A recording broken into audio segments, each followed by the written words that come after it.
Soy el malo de su mundo. Es posible que destruya todo a mi paso. Pero debo decir que para mí, ustedes son los malos de mi historia.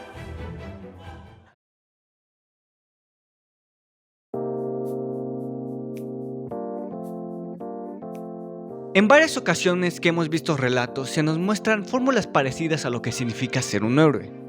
Pero, ¿qué es un héroe? En cuentos, películas, caricaturas o series, generalmente nos presentan el héroe como un personaje con valores bien definidos, que lucha por la libertad y la justicia de las personas. En cambio, el villano es un obstáculo al que el protagonista debe vencer para superar la prueba. Sin embargo, hay historias que han mostrado al espectador que no todo es así de simple. El héroe no se reduce a valores pulcros y un villano no es un ser 100% maligno. A través de los años se ha visto una tendencia en los elementos narrativos al plantear el punto de que no todo se relaciona a ser completamente bueno o malo, incluso dando pauta a que se hagan historias desde el punto de vista del villano. Tenemos el ejemplo de las películas de Maléfica, Cruella, Joker, también entra en esa tendencia. Icónicas villanas que ahora, gracias a estas nuevas historias que se contaron, cambian la percepción que se tenía acerca de estos personajes. De hecho, en las últimas décadas han aparecido nuevas definiciones de lo que se puede considerar un héroe. Es por eso que considero necesario analizar estas historias que se nos presentan. No todo es blanco y negro, muchas veces es cuestión de percepción.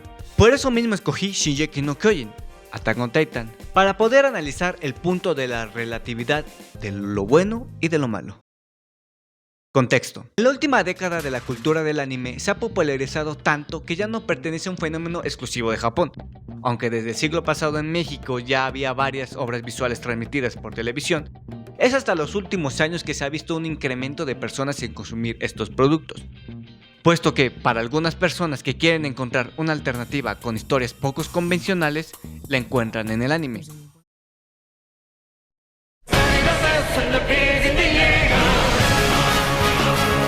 Cuando Shingeki no Kyojin, Attack on Titan, se estrenó en 2013, causó una gran emoción ante la comunidad que consume anime. Tanto así, que ese mismo año ya se habían vendido 20 millones de copias en Japón, y para el 2014 la serie ya había ganado el premio Kodansha al mejor shonen. Pero, ¿por qué?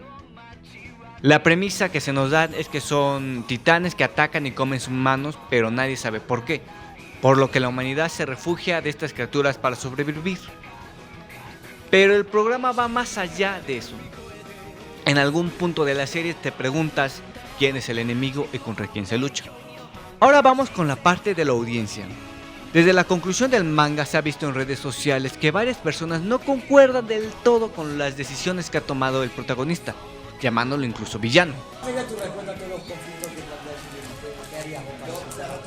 Pero habría otra solución, no eso, ¿viste? No me interesa. No hay otra solución. ¿Y vos qué sabés, boludo? Mirá, ¿vos qué sabés? Esto ha llegado a formar bandos, el Team Eren y el Team Alianza, unos que apoyan el plan del protagonista y otros quien lo consideran antagonista y ya como el villano de la serie porque no comparten la filosofía del personaje. Entonces, ¿cómo debemos ver a Eren, el protagonista de Shingeki no Kyojin? ¿Cuáles son las características que determinan a un héroe o a un villano? He aquí mi hipótesis. La percepción del héroe o el villano depende de la axiología de su contexto. Y con esto quiero demostrar que muchas veces en las historias no hay buenos ni malos, simplemente hay gente con diferentes intereses. Vayamos por partes. Antes de que los espectadores supieran que eran los titanes y los secretos fuera de los muros, los personajes de la serie combatían por la gloria de la humanidad, por su supervivencia. No había una nación enemiga con la cual luchar. Sin embargo, sí existía un sentimiento de orgullo por parte del ejército de pertenecer a los cadetes que luchan por la civilización en los que viven.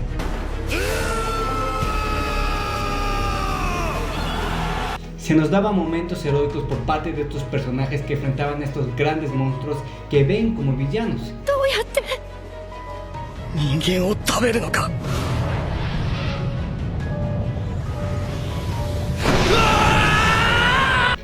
Si bien se sabe que el enemigo principal son los titanes, es en el capítulo 11 cuando el comandante Pixis nos deja el marco abierto de quién es el villano. La humanidad sigue dividida, así será difícil pelear contra el enemigo. Esto hace más sentido y encontramos un poco más de claridad en el capítulo 16 cuando se nos presenta la titán Hembra, que ataca a la Legión de Reconocimiento, en donde están muchos personajes principales. Y en la segunda temporada cuando se encuentran más titanes cambiantes. A estos se les consideran enemigos de la humanidad y los espectadores los ven como villanos y traidores. ¡Son unos malditos traidores!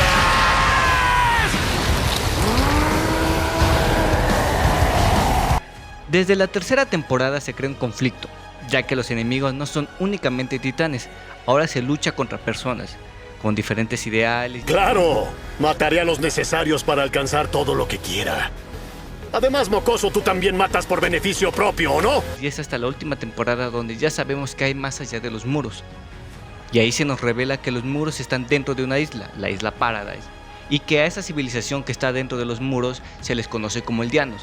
Y más allá de la isla hay más civilizaciones, presentándonos el Imperio de Marley, que tiene una política expansionista por la cual viven constantes guerras para obtener más territorio, y que consideran a las personas dentro de los muros como demonios. No me digas que ya te encariñaste con esta raza de demonios. Entonces, ¿contra quién se lucha?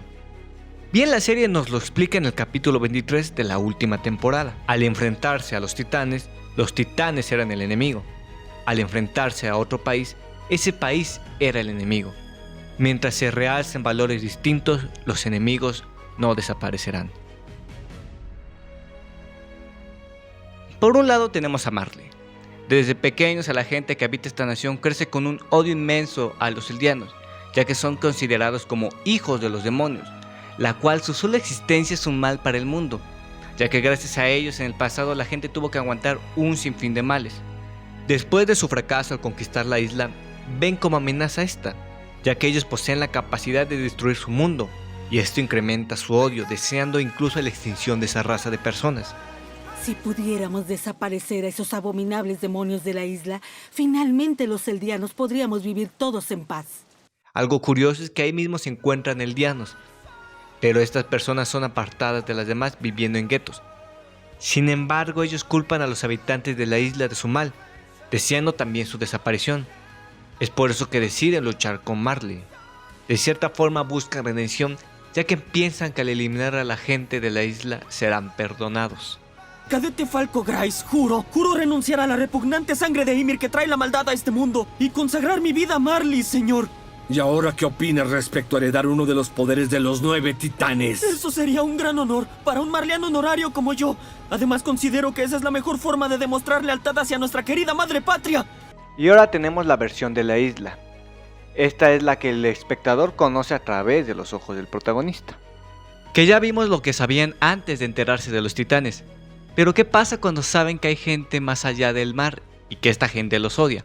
Siendo atacados durante mucho tiempo por los titanes, pensando que estos son monstruos, al enterarse de los motivos por los cuales eran acechados, se crean una nueva visión del mundo con un sentimiento de patriotismo, una nueva nación y pelear por su gente. ¡Llegado la hora de luchar! ¡Sí, yo también lucharé!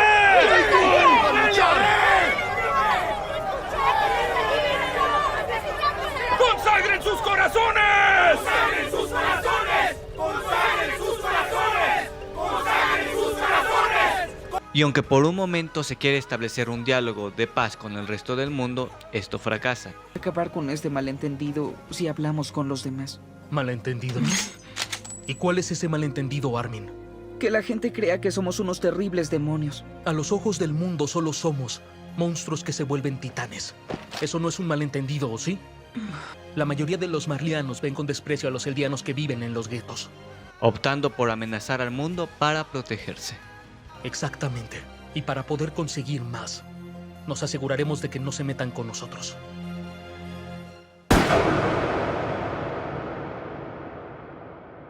¿Realmente lo que hicimos fue lo correcto?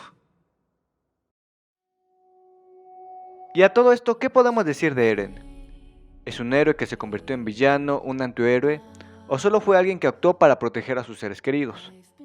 Para poder determinar este punto, hice una tabla comparativa basándome en el libro de Joseph Campbell, El héroe de las 1000 caras. En este escrito, el autor plantea diferentes factores que determinan a un héroe en sus travesías. Vamos a ver si Eren cumple con todos estos requisitos. Campbell divide las travesías del héroe en 3 partes: la partida, la iniciación y el regreso. Empecemos con la partida, el llamado a la aventura. Se le presenta un problema o un desafío que cambia su rutina. Eren presencia la muerte de su madre, la cual lo motiva a tomar venganza en contra de los titanes. Sí cumple con este factor. La negativa. Por medio al cambio, por dudar, rechaza la llamada. Eren no cumple con este factor, ya que desde antes de que muriera su madre quería enlistarse a la Legión de Reconocimiento. Ayuda sobrenatural. El héroe encuentra una figura que brinda protección o sabiduría, dando elementos para que el héroe acepte la llamada. Grisha, su padre, le inyecta el suero de titán para que este después lo devore y tenga la forma del poder del titán fundador y el de ataque. Eren sí cumple con esta función. Cruce del primer umbral. El héroe abandona su mundo hasta llegar con el guardián del umbral, que representa una figura poderosa y que teme. Eren, decidido a negar a su madre, se enlista en la armada, el vientre de la ballena. Representa la separación de él con el mundo conocido, estragado por lo desconocido. Se puede interpretar como un fracaso. En su primera misión se le encarga la protección de los civiles, por lo que debe enfrentar a los titanes, pero este es devorado por el primero que se cruza.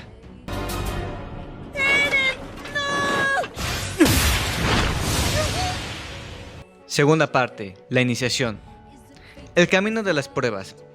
Después de exponerse a la muerte del ego, comienza la transformación, encuentra aliados, aprende las reglas del juego y se enfoca en la misión. Eren se une a la Legión de Reconocimiento, incorporándose al escuadrón de Levi. Después sus amigos le seguirían el camino para apoyarlo.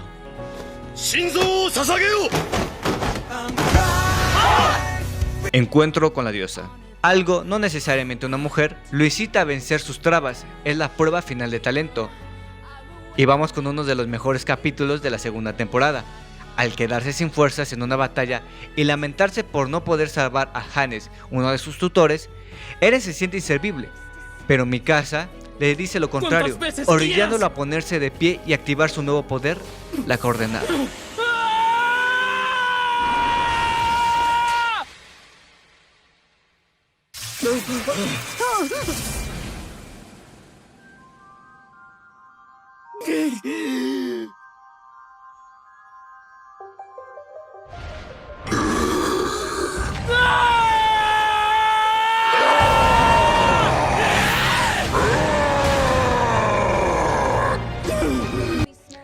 La tentación. Los placeres lo tientan para alejarlo de su misión. Puede ser cualquier cosa. En el capítulo 7 de la tercera temporada, al ser prisionero y enterarse de lo que hizo, su padre en el pasado se niega a transformarse ya que se considera innecesario en este mundo. Ninguna persona necesitó nunca de mí. Reconciliación con el padre. Enfrentamiento al máximo poder sobre abandonar la dualidad del bien y del mal es el punto central. Decide hacerse responsable de sus actos y continúa a salvar a los demás cuando era prisionero de los reyes. Esto lo vemos en el capítulo 8 de la tercera temporada. Menos esta última vez. Por favor, permítanme confiar en mi propia fuerza. Apoteosis. Periodo de descanso, paz y plenitud. Esto lo vemos en el capítulo 13 de la temporada 1. Luego de transformarse, Eren pierde el control de su titán, adentrándose a un sueño confuso donde aún está viva su madre.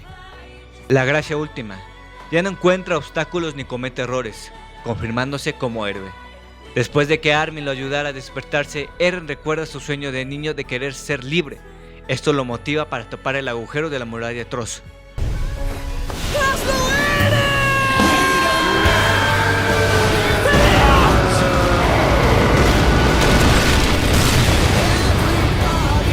Vamos con la última parte. El regreso. Negativa al regreso. Rechaza la responsabilidad de regresar con su gente. Se pregunta cómo se puede seguir adelante. Eren, después de infiltrarse en Marley, huye de la legión para poder ejecutar su plan. La huida mágica. Regresa exponiéndose a una nueva aventura. Eren en Marley se infiltra sus filas para poder conocer a su enemigo mejor. El rescate del mundo exterior. El héroe es asistido para retornar a su mundo. Luego de infiltrarse en las tropas enemigas de Marley, Eren pide apoyo de sus antiguos camaradas para que lo ayuden. Ataquemos mi casa.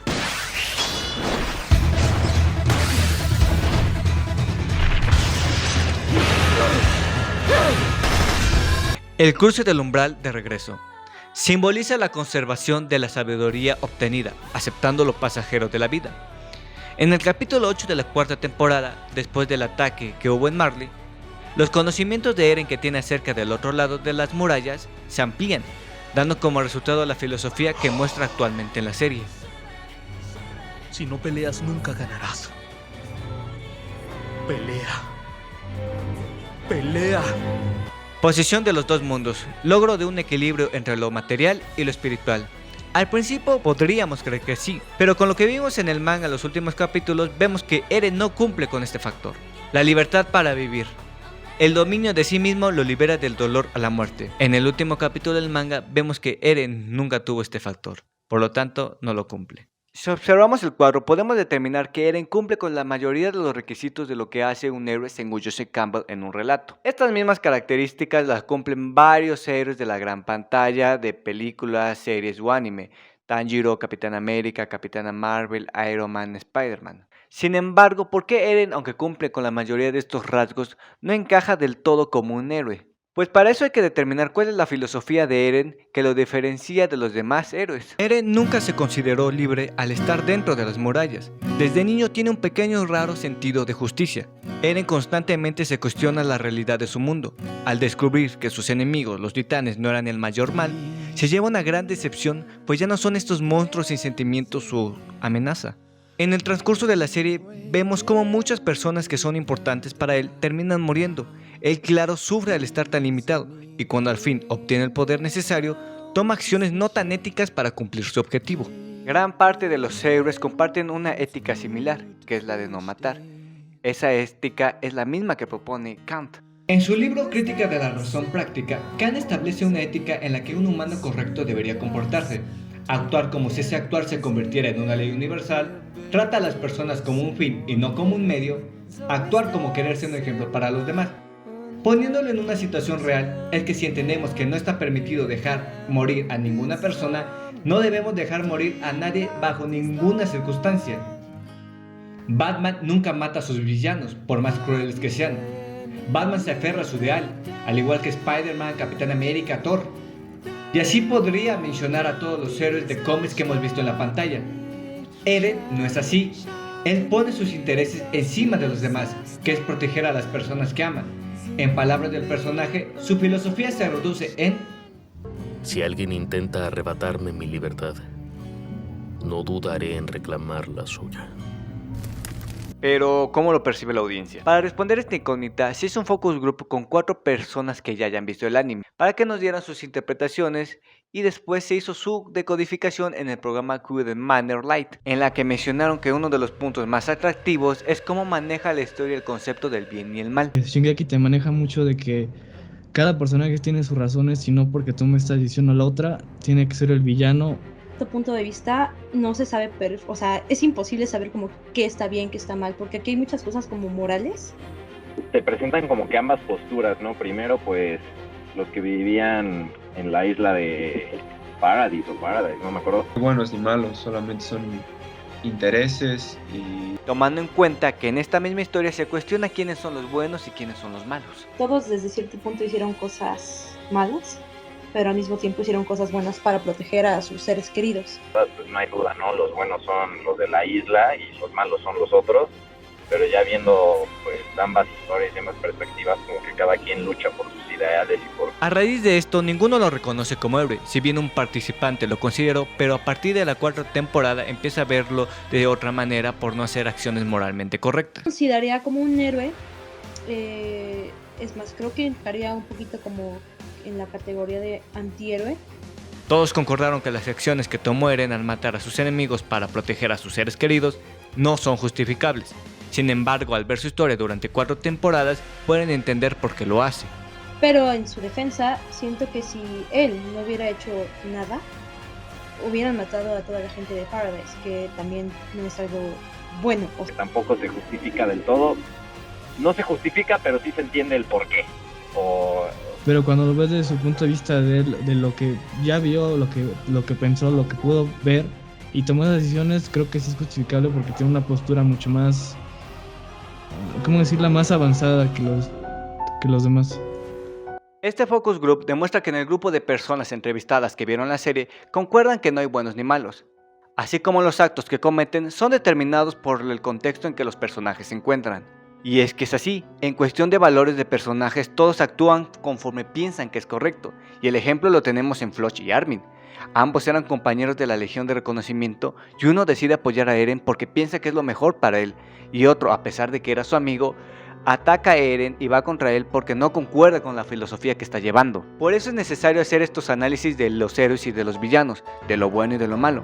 Porque en el mundo real no todo es tan simple, no podemos reducir a la gente que son 100% buenos o que son 100% malos, que las naciones son 100% buenas o que son 100% malas, porque ellas actúan conforme a sus intereses. Cuando invaden un país o cuando deciden apoyar a otro, lo hacen por beneficio propio. Un ejemplo es la guerra. Los soldados que invaden un país atacando y acabando con las vidas humanas no son considerados asesinos, sino cuando vuelvan a su país se les dará medallas, incluso la gente los llamará como héroes. Eso es todo por mi parte, mi nombre es Mario Andrés Cárdenas Palacios, gracias por ver el video y aquí les dejo la bibliografía con el que me basé para hacer esto. Muchas gracias.